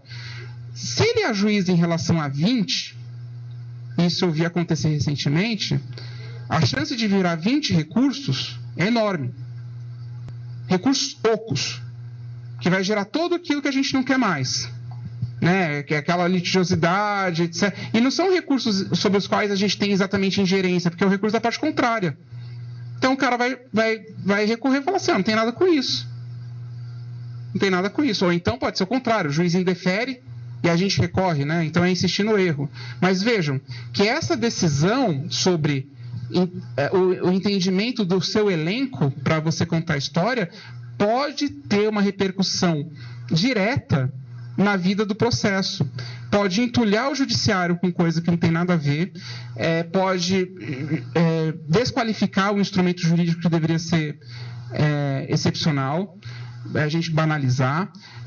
Você pode perder algum tipo de reputação no judiciário e a coisa pode gerar um contencioso absolutamente indomável. E isso que a gente determina, porque faltou o quê? Faltou um roteirista para olhar para aquilo e falar assim, esse conflito não interessa, mas esse conflito aqui interessa. Do conflito que eu estou contando, da história que eu preciso contar e daquilo que eu quero, é aqui que eu tenho que atacar. Vejam como tem relação. né? E aí, conforme eu vou falando, né, isso eu não tinha pensado, né? Eu fui falando com vocês aqui, eu falei, isso aqui tem a ver com corregedoria, porque a decisão errada, ou a decisão pouco analítica ou preguiçosa de responsabilizar todo mundo, vai gerar processo, vai gerar recurso. E aí a gente vai ficar, não, mas o cara não desistiu do recurso. Mas o que determinou também o recurso? A gente, né? Aí o que eu destaco aqui é o seguinte, ter uma noção dos fatos, das provas e dos personagens, das empresas envolvidas. Tem uma hierarquia nisso. E isso pode também determinar a forma como você conta a história. E aqui lá eu não vou cair tanto em detalhes, mas o que eu entendo é uma ótima prática lá no nosso trabalho, quando o procurador, ele indica, ele aparta, olha, essas empresas, essas pessoas estão aqui por conta da blindagem patrimonial. O que eu quero dizer com blindagem patrimonial? A fraude, vamos pensar que essa monofraude, ela sempre tem uma narrativa que é esconder patrimônio e evitar que a fazenda ache esse patrimônio e penhore, né, ou indisponibilize. Então, essas empresas usam pessoas físicas ou jurídicas para blindagem patrimonial. Então, pode ser uma offshore fora, pode ser o filho ainda infante, pode ser o avô, pode ser pessoas que não estão relacionadas ao fato tributário. Então, eu gosto muito quando eu vejo em peças se fala blindagem, as empresas que estão envolvidas com a blindagem patrimonial. Porque eu acho bom, porque isso aqui tem uma dupla função. Em primeiro lugar, demonstra fraude, porque aquele patrimônio não tinha que estar lá dentro desta narrativa, né? Você infere que não deveria estar lá. E tem uma outra coisa que é um outro aspecto que é bastante caro hoje na PFN, que é a questão da viabilidade da cobrança. Nossa cobrança está cada vez mais seletiva. A dívida hoje ela tem rating A, B, C e D, que faz um prognóstico sobre a recuperabilidade desse crédito. Então, às vezes você tem toda uma história para contar, só que não tem patrimônio mais. Já era, perdeu. Então, não adianta continuar, vai para a próxima. Entendeu? E quando você mostra que tem patrimônio e que teve uma blindagem patrimonial, você está falando duas coisas. Houve fraude e é recuperável. Porque o juiz também tem essa dúvida. Eu estou responsabilizando o cara aqui, mas você viu se tem patrimônio? Já vi isso acontecer e acontece bastante. Então, aqui é um pouco mais do campo lúdico, tá? Espero que não canse, mas eu acho bastante divertido, enfim. Explorando as possibilidades formais da petição de formação de grupo. Eu peguei um outro caso que segue mais ou menos aquilo que eu lhes falei, né? Era um grupo da VN, né, que tinha um devedor originário e aí aconteceu o quê? O patrimônio foi sendo passado para um lado, a marca foi para um outro lado, só que no final das contas é sempre o mesmo grupo. O que eles fazem é fracionar patrimônio, operação e marca. Né, e também patrimônio. Então, a estrutura, né, era mais ou menos essa. Do registro de marcas, das distribuidoras, que eles compartilhavam distribuidoras dos produtos, tinham o mesmo administrador dos bens, que é os mesmos bens deles, compartilhavam uma empresa, o acesso a uma empresa de embalagens, eram produtos diferentes, e era a mesma empresa de embalagem, ou seja, caracterizava o compartilhamento do grupo econômico. Se concluiu que tinha a mesma composição societária, essas empresas, que era mais ou menos tudo da mesma família. Eu digo mais ou menos porque alguém poderia estar em um, não estar em outro, mas no final das contas você fechava um grupo familiar. E eles estavam no mesmo endereço, ou nos mesmos endereços. Uma coisa que se diz muito pouco é que livro, filme com maior clareza, né? Mas a sua petição, a revista, é tudo mídia. Aquilo é uma mídia, é uma forma. A petição é uma mídia.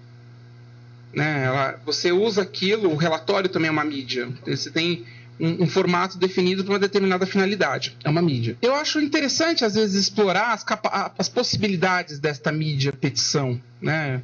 E como, às vezes, eu tento fazer isso. Eu trouxe para vocês aqui, fazendo um paralelo, e é uma coisa que eu acho que a gente também estuda literatura de uma maneira bem desinteressante na escola, trazer coisas um pouco diferentes. Teve, né, uma escola literária lá na França chamada Oulipo, que seria algo como expandir o potencial da literatura. Mas o que eles tentavam era justamente isso. A mídia narrativa, como a gente pode explorar isso ao máximo? Né? Como a gente pode expandir o potencial da mídia romance, da mídia conto, da mídia livro? Né? E o Italo Calvino, que é um italiano, fez parte desse movimento lá na década de 70. Ele escreveu um livro chamado Ser um Viajante numa Noite de Inverno. E o que é esse livro? Do ponto de vista formal, são 10 começos de romance. São 10 capítulos, 10 começos de romance que não se conectam. Aí você vê que, do ponto de vista do estilo, uma hora ele vai para a literatura japonesa, daqui a pouco ele vai para a literatura clássica italiana, daqui a pouco ele vai variando o estilo, né, e ele está jogando com isso, ele está tentando expressar essa capacidade estilística. Jogando baixo, ele faz outras coisas lá. Para o que me interessa aqui é o seguinte: sendo 10 capítulos, né, o que acontece? O que ele está expressando nesse livro é que existem histórias em todos os lugares. Mesmo quando você conta só um primeiro capítulo e não termina, você está contando uma história. Uma história inacabada é uma história. E aí, se você vai para o índice, isso não é falado, né? Depois lendo eu descobri, né, que cada um desses capítulos, se você seguir a ordem, você conta uma história. Ser um viajante numa noite de inverno, fora do povoado de Malbork, debruçando-se na borda da costa escarpada, sem temer o vento e a vertigem, olha para baixo onde a sombra se adensa, numa rede de linhas que se entrelaçam, numa rede de linhas que se entrecruzam, no tapete de folhas iluminadas pela lua, ao redor de uma cova vazia. Que história espera seu fim lá embaixo? É provavelmente a história de um suicídio em potencial, mas está no índice, né? Como, olhando para isso, né, eu falei lá atrás, né, em algum momento você vai assumir riscos, tal, para tentar fazer uma história aparecer de uma maneira um pouco mais interessante. Eu peguei aquela estrutura anterior, mantive e só fui mudando os títulos, que eu acho que é aquilo que os juízes fazem. Na verdade, eles leem os títulos. Então, ao invés de falar do isso, daquilo, não sei o quê, foi alguma coisa assim: o fio que sai da empresa tal e vai para a empresa tal, o grupo da VN. Tudo começa com laboratórios tal. Após a falência dos laboratórios Sardalina, surge a executada, a Elsie Claire. A Elsie Claire sai de cena e entra assim Produtos de Higiene. Eis que surge um CNPJ para sustentar as marcas do grupo, que é a Carvia do Brasil. O esquema se amplia e vários CNPJs garantem a distribuição dos produtos. Alguém tem uma ideia: offshore são excelentes para blindar patrimônio. E, por fim, colocando empresas e patrimônios numa só blindagem, numa só embalagem, que é a empresa que faz a embalagem. Todos os CNPJs do grupo da VN têm o mesmo DNA, o da família Morizono, que é a família que cuidava. Se é família, a casa é a mesma, eles compartilhavam o endereço. Portanto, a executada tem por trás de si um enorme grupo econômico. O que eu estou falando, é para fazer isso? Lógico que não é para fazer isso, desde que o colega se sinta à vontade e vá jogando. Mas, primeira coisa, a consciência de que o seu título vai ser lido. Segunda coisa, que existe um movimento. Então, se você coloca verbos, por exemplo, você está movimentando o olhar do seu leitor e a ideia dele. A história disso, do aquilo, não sei o quê, papapá. Claro, ele vai entender aquilo com uma marcação, mas ele não vai interagir necessariamente tanto com o texto. Mas o que me é caro aqui, nesse momento, é mostrar, olha, é uma mídia que ela pode ser explorada. Depende de você, depende do seu repertório, depende da segurança que você tem, às vezes, para contar a mesma história. Vejam, eu mantive a estrutura estava boa, mas os chamados foram um pouco diferentes, né? E sempre sob o entendimento de que o juiz vai fazer o mínimo para entrar naquele texto, porque ele já está no inconsciente dele. Aí, chegando na parte final, eu entendo que ela é um pouquinho mais difícil, pelo que se trata. Então, se vocês tiverem um pouco mais de dificuldade, vocês me falam. Espero que todo mundo já tenha entendido até aqui. Eu diria que a parte que, para mim, é importante, que é montar uma história, está contada, está dita. Agora, eu quero colocar a união no polo passivo, no contencioso tributário, e refletir um pouco sobre desmontar histórias. Então, o que acontece, né? Primeiro, assim, vou dar 2 passos atrás.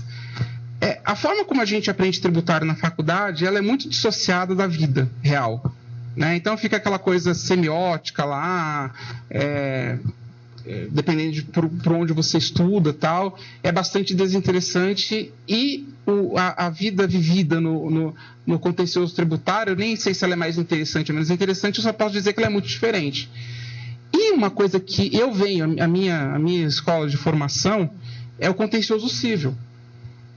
E eu sempre tive uma certa má vontade com o tributário e tal, porque eu sempre achava que, e eu vejo que eu não estava errado, que era tese para cá, tese para lá, e essa impressão ela foi se provando verdadeira ao longo do tempo. Porque as pessoas muitas vezes pedem algum tipo de auxílio, por exemplo, na nossa lista institucional, a tese tal e não sei o quê, só que nem sempre você tem a certeza, ou quase nunca, de que aquela tese que ele está pedindo realmente se enquadra no fato que foi narrado. E é um complicador, né? Porque a nossa tradição do contencioso tributário, hoje é verdade menos, mas lá na época, na década de 90 e tal, muito advogado ganhou dinheiro vendendo tese.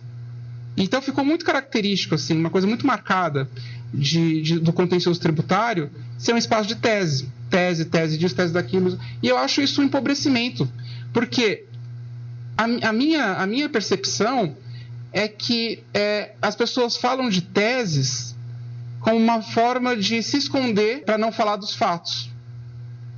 Não há uma preocupação sobre a subsunção. O fenômeno curioso é a subsunção sem fato.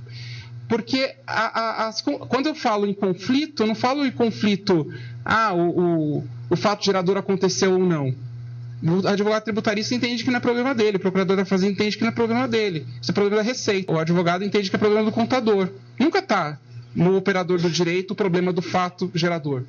Né? Então, o fato fica em segundo plano e, consequentemente, as narrativas. Isso tem uma consequência, porque a gente passa anos a fio discutindo temas abstratos. Então, imagina, 10, 15 anos, tem compensação tributária, não sei o quê, e de repente você vai ver, a empresa não tinha nem o que compensar. Ela fala, eu tenho uma tese aqui que eu atuo no ramo tal e eu posso compensar tal coisa com tal coisa. Só deixar claro, compensação é um tema muito comum entre nós, porque é uma forma que é dada às empresas delas não pagarem tributo, elas compensam. Né? Então, aquilo que eu falei para vocês de manhã sobre o ágio, por exemplo, é uma forma indireta de compensação. Ela gera ela paga algo, né? Ela pagou por uma empresa, ela adquiriu uma empresa, ela pode usar aqueles recursos para bater a base de cálculo. Não deixa de ser uma compensação. Né? Ela está batendo a base de cálculo dela. Então, a compensação é um tema que a gente discute bastante. Só que daí você vai ver, daí transitou em julgado. Não, tá bom, então vamos executar a sentença. Ok, né? A empresa ganhou. Daí você vai ver, ela nunca teve direito àquilo, ao crédito. Ela não tinha o crédito, ela tinha tese. Isso acontece direto. E por quê? A gente passa anos a fio discutindo temas em abstrato, refletindo um pouco sobre instituição, sobre o universo que nos circunda. Eu achei importante trazer algumas ilações a respeito. Então, eu tenho 3 chutes para explicar o fenômeno. Para os escritórios, teses jurídicas são produtos. Então, ele chega lá no jurídico de uma multinacional, de uma empresa, pode ser uma empresa grande e tal, fala, olha, teu concorrente ele conseguiu uma liminar com essa tese tal. Você não quer tentar isso? Então, o cara fala, o concorrente conseguiu, eu quero. Nem fala com o contador dele, com o controller dele lá, tal, e vai lá e ajuiza a ação. E aí você fica discutindo aquilo, porque as empresas, os escritórios, eles compram problemas que às vezes a empresa não tem para vender soluções, que são as teses. Então, às vezes pode até vingar, pode não vingar, tal. Só que o fato gerador aconteceu mesmo? Isso não aparece muitas vezes nas petições. Aparece assim, a empresa faz tal coisa, ela está submetida a um determinado regime jurídico, do tributo tal, e houve a majoração tal, e não pode que não sei o que, tá. Mas tá, o que é? O que aconteceu aí na tua contabilidade? Ninguém passa por isso. Aí os escritórios, eles usam muito essa figura do mandado de segurança como balão de ensaio. E por que eles fazem isso? Primeiro porque é inerente à discussão no mandado de segurança que ela é uma discussão abstrata, né? Você está discutindo o direito líquido e certo, tal. Às vezes o que define o teu direito é você estar submetido a um determinado regime jurídico.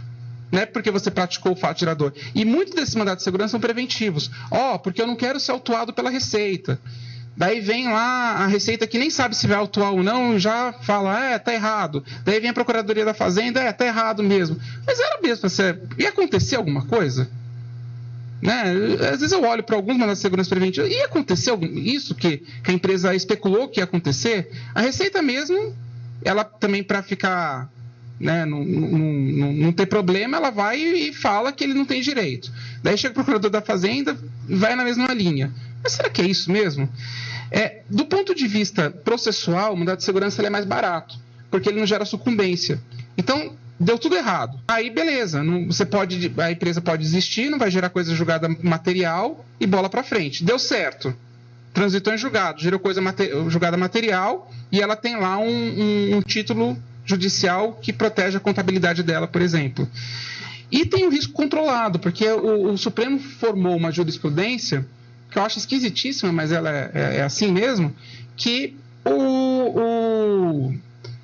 o impetrante ele pode desistir do mandado de segurança a qualquer tempo sem anuência da autoridade impetrada ou no caso da representação, né, da União, no caso. Né? Então, tá lá às vezes no Supremo, eu já vi várias vezes isso acontecer. A gente vai lá, trabalha no TRF, ganha, não sei o quê, no dia seguinte o cara desiste. Então, ele está testando tese. E também tem o problema dos juízes. Porque os juízes, ao invés de se perguntar sobre os fatos, né, quem sejam, que dariam laço para essa tese, eles simplesmente analisam a tese, e esse é um cacuete nosso, do meio tributário, não sei exatamente como é nas outras searas, mas na seara tributária é muito comum isso, e ele deixa para liquidação de sentença. Se você levanta alguma dúvida sobre o fato, isso aqui fica para liquidação de sentença, vamos discutir aqui o direito. E aí você vai jogando o problema para frente. Né? Você não sabe se a empresa que alega ter aquele direito praticou aquele fato. Então, tem duas consequências. Aqui, para desmontar, né, a história. Primeiro que a empresa não conta propriamente uma história. Né? Você tem uma dificuldade para localizar o conflito no mundo concreto. Do que ela está falando da tese, ok? Mas como é o ajuste dessa tese à vida dela? A gente não sabe. A gente não sabe nada dela. Então, você pode ter o seguinte, você pode ter um contencioso que gira só em torno de tipologias pré-existentes, que são essas teses, e você pode ter um condicionamento desses operadores, seja o procurador da Fazenda, seja eventualmente a autoridade impetrada, seja o juiz, a só pensar nas coisas em cima dessas teses, não se pensa em fato. E a outra característica, outra consequência, é que a nossa prioridade passa a ser desmontar as teses. A gente fica brigando com as teses e não com os fatos que dariam ensejo a essa tese. Então, o que acontece? Eu percebo isso como um gesto consciente dos escritórios. Ou eles contam pouco para não levantar suspeita, ou eles contam muito para embaralhar. Então, você não sabe exatamente o que é importante e o que não é, porque você não entendeu os fatos. Então, a pergunta que eu me faço, e eu tenho consciência que para alguns de vocês isso pode soar bastante abstrato, mas é porque é abstrato mesmo. É um contencioso que muitas vezes você não aquilo que eu falei para vocês, ICMS na base de cálculo PIS/COFINS. Tá bom, mas como é que é isso na empresa? Como ela gera ICMS por quê? O que ela circula? Você não sabe. Né? Você sabe que ela teve um faturamento. E agora a gente começa a ver, quem é da Fazenda tem essa ideia, é um problema de liquidação. Porque, tudo bem, a gente perdeu no Supremo, agora começa a executar. A empresa ela nunca pagou ICMS. Ela pode ser sujeito passivo de ICMS, mas ela não faturou aquilo. Entendeu? E a gente ficou 20 anos discutindo isso. Se tivesse um iluminado lá atrás e falasse, mas ela não faturou nada em ICMS, não tem ICMS aqui nessa fatura. A discussão ia para um outro lugar. Então, a dificuldade real de estar no polo passivo, nesse contencioso tributário, é achar a história. Então, aqui, eu já reconhecendo que é um caso que pode soar difícil, acho que de todos que eu vou trazer é o mais difícil, eu vou tentar simplificar tal, mas, de fato, é um caso que passou pelas minhas mãos lá em São Paulo, caso da Nestlé, e ela não contava a história. Daí a minha impressão, a minha hipótese sobre isso é que para a gente entender a história, a gente tem que olhar a incidência do tributo. Então imaginem o seguinte, você tem uma empresa A que fica no Brasil e uma empresa B que fica no exterior. Tá? Pouco importa se elas são empresas correlacionadas ou não, porque isso aqui não... E imagina que você tem aí um contrato de fornecimento de tecnologia industrial. Vamos tentar facilitar um pouco. Um contrato de desenvolvimento de software, em que a empresa que compra o software, ela compra também o código. Né? Então, você tem aqui a transferência de tecnologia. Então, vamos imaginar que essa empresa aqui, ela desenvolve não era o caso, mas só para tentar figurar. Ela desenvolve um determinado software e passa para essa empresa tudo. Então, essa empresa que passa, ela não tem direito de explorar aquele código mais. Então, tem uma transferência de tecnologia. Esse é um sinalagma que, para esse lado, essa empresa A recebe esse produto, vamos dizer, esse software, e a empresa B, ela recebe uma remuneração, que nesse caso se chamam royalties. Né? Então, o nome que se dá é royalties. Então, a versão da petição inicial é a seguinte. Fala o seguinte, olha, a empresa A, que está no Brasil, ela recolhe 2 tributos. Excelência. Ela recolhe o imposto de renda, que é sobre os royalties. Então, vamos retomar. Então, olhando a incidência, recaem 2 tributos, né, sobre esse pagamento de royalties. O imposto de renda, tá? E a CID, que é uma contribuição de intervenção no domínio econômico. Tem um dispositivo que fala que se paga CID sobre royalties. Então, como tem um nome específico, isso, royalties, né, quando tem transferência de tecnologia, tem esses 2 tributos. Tá? E quem paga esse tributo é a empresa que está no Brasil. Tá? Então, a tese dela é a seguinte, excelência, primeiro incide o imposto de renda, depois incide a CID, logo essa tributação é majorada, porque é um imposto sobre o outro. E tem bastante a ver com a discussão do ICMS, porque lembra que eu falei de manhã que, de alguma maneira, o ativismo judicial do Supremo serviu como uma reforma tributária, de certa forma, porque um tributo sobre o outro, tal, isso aqui não pode. Então, as empresas começaram a falar que tudo é tributo sobre tributo e que nada pode. Né? Então, a tese deles era essa. E aí tem uma questão bastante importante assim, aqui. Essa tese deles vingava no CARF. Não sei se vinga ainda, mas vingava no CARF. Foi uma dada de segurança preventiva, porque eles não queriam ser autuados tal, e foram para o judiciário. Mas a tese deles essa acumulação de tributos é ilegal, inconstitucional é ilegal, não pode. Vamos tentar dissecar isso melhor, para ver o que acontece, para entender por que não... porque a tese dele não faz sentido. E aí dissecar a narrativa dele só pelas incidências, porque ele não conta. Então, o que eu tive que fazer? Eu tive que entender, fazer um esquema mais ou menos como esse para saber como é que era, porque aí eu consegui entender. Depois eu tive que contar para o juiz e depois para os desembargadores e a gente ganhou o caso. Como acontece. Então, é o mesmo esquema, tá? Você tem uma empresa no exterior, uma empresa no Brasil, um contrato de transferência de tecnologia remunerado por royalties. Beleza. Vamos entender a incidência. Então, do primeiro lado, você tem a CID, que recai sobre ela é atribuída a quem recebe a tecnologia. Então, quem recebeu a tecnologia é a empresa A. Então, o sujeito passivo da CID, pela lei, é quem recebe a tecnologia. Então, a empresa A, correto? O imposto de renda é atribuído a quem recebe os royalties. Então, voltando aqui, é a empresa B. Tá? Então, ela, na verdade, é o sujeito passivo do imposto de renda. Só que o que acontece? São 2 incidências, são 2 sujeições passivas, uma na empresa A e outra na empresa B. A empresa A, ela paga os 2 tributos, mas ela não paga o mesmo título, ela paga sob qualidades diferentes. A CID, ela paga como sujeito passivo, porque ela é a contribuinte, correto?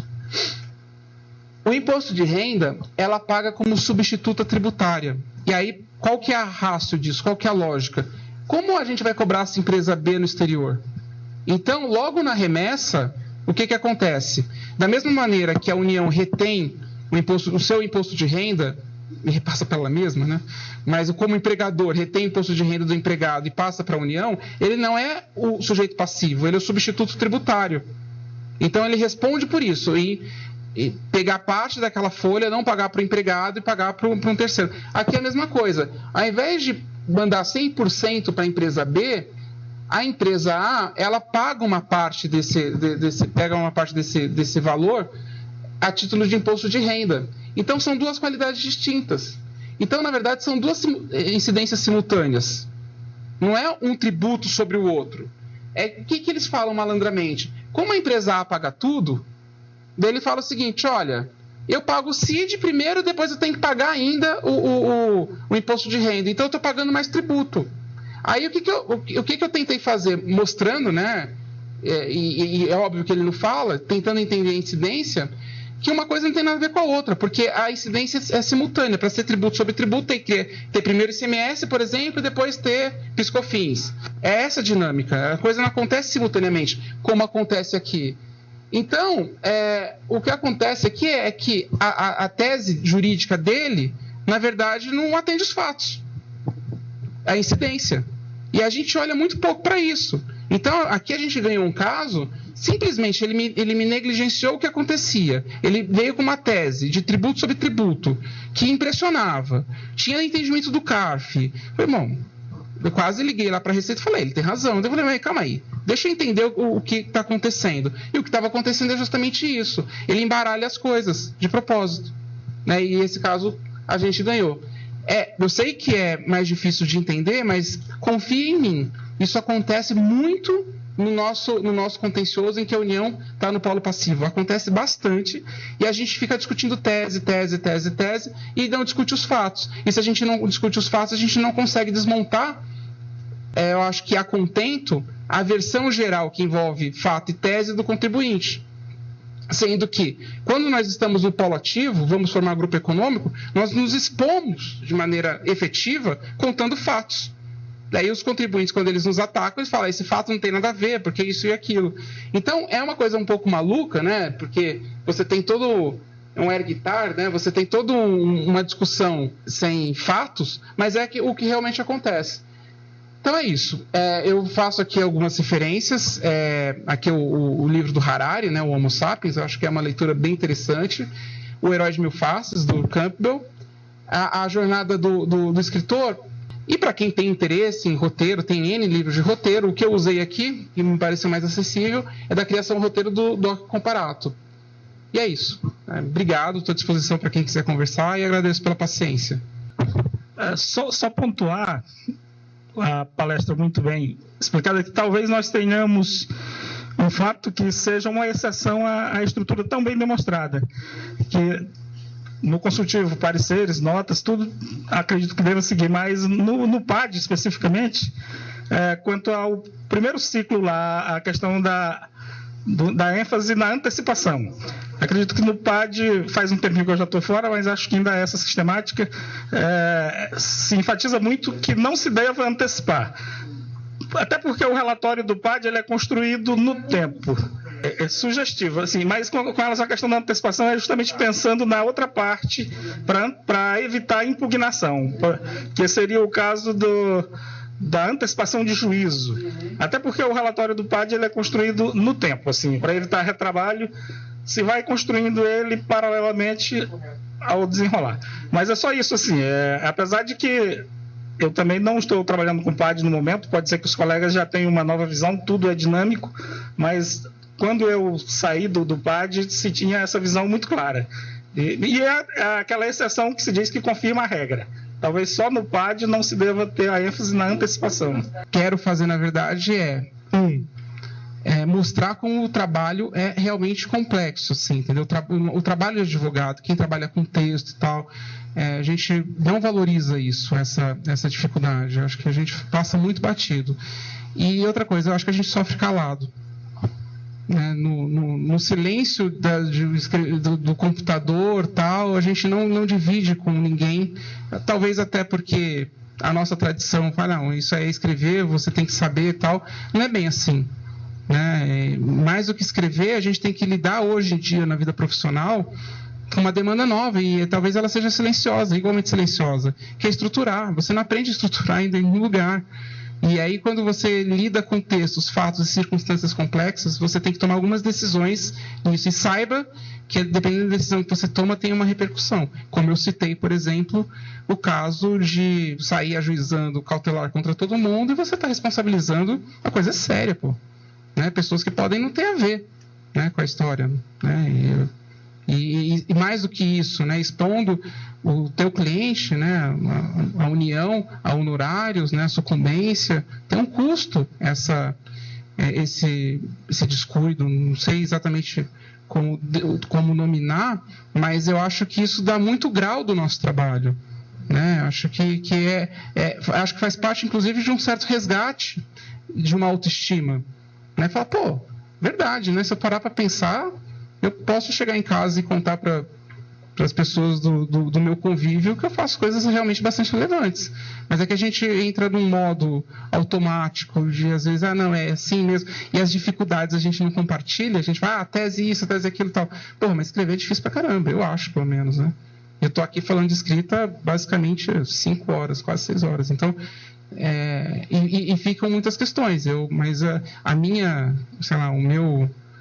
Se eu tenho algum tipo de vaidade nisso, eu basicamente não tenho, mas se eu tenho alguma, é justamente abrir essa dimensão da estrutura, entendeu? Porque, como a estrutura é bem feita, você tem um texto competente, pelo menos. E se você tem um olhar cirúrgico para a estrutura, você consegue perceber erros de continuidade, vícios em outros textos e ser um profissional jurídico melhor, entendeu? Porque o enquadramento vem a partir daí, há 5, 10 anos. Porque a gente trabalhava só de maneira reativa, recebe carga, devolve carga e tal. Agora a gente está trabalhando com outras valências, né? A valência da recuperabilidade, a valência, a gente usa muito mais a cautelar fiscal, a gente dialoga muito mais com a Receita, né? E eu sempre insisto, né? Qual é o valor agregado? O nosso valor agregado não pode ser recebe a carga, devolve a carga, recebe a carga, devolve esse mito de Sísifo, né? Levanta a pedra, desce a pedra, busca a pedra e tal. Eu acho que só faz sentido se a gente conseguir ter um aporte diferente e, inclusive, melhora o nosso diálogo com a sociedade. Eu acho que, querendo ou não, a gente vai um pouco no vácuo de outras instituições, num certo ímpeto de moralidade, que também gerou um clamor público.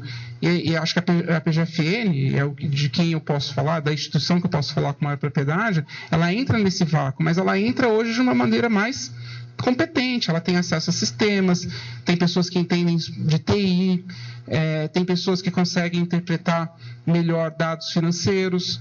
Eu não problematizei aqui também. Hoje tem muito gráfico em petição, por exemplo. Eu tenho algumas opiniões sobre isso, né? Acho que começa a ficar muito cansativo e tal, mas só para arrematar, eu acho que o gráfico ele não para em pé sem o texto. Então, como a gente tem sistemas que geram gráficos, então um gráfico muito comum, né?